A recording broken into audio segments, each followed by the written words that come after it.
కాకినాడ జిల్లాలో ఉన్న అన్ని మున్సిపాలిటీలోనూ ఆస్తి కుళాయి పన్నులు వసూళ్లు చాలా మందకొడిగా ఉన్నాయని, అలసత్వం వదిలి 100% పన్నుల వసూలయ్యేలా చొరవ తీసుకోకుంటే చర్యలు తప్పవని కాకినాడ జిల్లా పరిధిలో ఉన్న 6 మున్సిపాలిటీల కమిషనర్లను మున్సిపల్ ఆర్జేడీ నాగనరసింహారావు హెచ్చరించారు. పిఠాపురం మున్సిపల్ కార్యాలయంలో కాకినాడ మున్సిపల్ కార్పొరేషన్, పిఠాపురం, తుని, సామలకోట, పెద్దాపురం మున్సిపాలిటీలు, గొల్లప్రోలు, ఏలేశ్వరం నగర పంచాయతీల కమిషనర్లు, ఆయా మున్సిపాలిటీల ఇతర అధికారులు, సిబ్బందితో ఆర్జేడీ నాగనరసింహారావు సమీక్ష సమావేశం జరిపారు.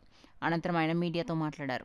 రెగ్యులర్గా మా డిఎంఏ గారు అలాగే ప్రిన్సిపల్ సెక్రటరీ గారు అందరూ కూడా మరి ఫాలోఅప్ చేయడం జరుగుతుంది. నేను కూడా ప్రతి నెల కూడా ఒక్కొక్క మీటింగ్, ఇది 4వ మీటింగ్. ఇంతకుముందు ఉన్నటువంటి మున్సిపాలిటీలో కూడా అన్ని ఆల్రెడీ మీటింగ్స్ పెట్టాం.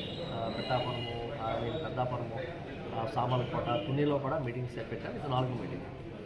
సో దీంట్లో ముఖ్యంగా ఈ proper tax, water charges, BLT ఇవన్నీ కూడా కలెక్షన్స్ అనేది ఇంపార్టెంట్. ప్రైవేట్ ప్రాపర్టీస్ అంతా కూడా ఈ మంత్ ఒకసారి చూస్తే మనకి టోటల్ ప్రాపర్ ట్యాక్స్ మనకి టోటల్గా 41%లో ఉన్నాము. కాకపోతే దీంతో ప్రైవేట్ ప్రాపర్టీస్ కాదు, ప్రైవేట్ ప్రాపర్టీస్ అయితే 74% కలెక్షన్స్ ఉంది ఈ జిల్లాలో. సో అందులో ముఖ్యంగా ఫస్ట్ తుని టాప్లో ఉన్నారు 81%, కాకినాడ 76%, కార్పొరేషన్ కలిపి చెప్తున్నాను ఉంది యావరేజ్ ఓవరాల్గా. కాకపోతే ఈ మంత్ అయితే చాలా బాగా చేశారు వాళ్ళు. సో 224% చేశారు. పిఠాపురం బాగా పికప్ చేశారు. సో అయితే 38 లక్షలు పర్ మంత్ కలెక్ట్ చేయాల్సింది వాళ్ళు 85 లక్షలు కలెక్ట్ చేశారు.